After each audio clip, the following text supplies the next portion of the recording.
ঘন জঙ্গলের গভীরে বাস করত এক ভয়ঙ্কর সিংহ। তার গর্জনে জঙ্গলের সব প্রাণী কেঁপে উঠল।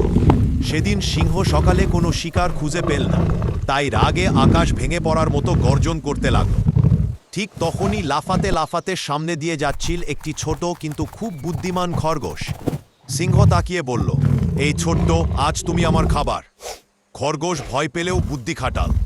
সে শান্তভাবে বলল, মহারাজ, আমাকে খেয়ে আপনার কিছুই হবে না। তার চেয়ে আপনাকে এমন এক সিংহ দেখাতে পারি যে নাকি আপনার থেকে বড় আর ভয়ঙ্কর।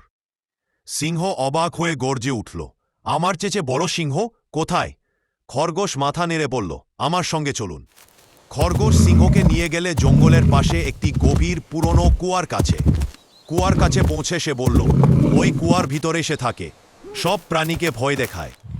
সিংহ নিচে তাকাতেই পানিতে নিজের প্রতিচ্ছবি দেখে ভয়ঙ্কর রেগে গেলে। সে ভেবেছিল এটা আরেক সিংহ যে তাকে চ্যালেঞ্জ করছে। রাগে সিংহ ঝাঁপ দিয়ে পড়ে গেলে কুয়ার ভেতর, আর কখনো উঠতে পারলেন। খরগোশ শান্তভাবে হাসল এবং বলল, শক্তি বড় নয়, বুদ্ধিই সবচেয়ে বড়। সেদিন থেকে জঙ্গলের প্রাণীরা সুখে শান্তি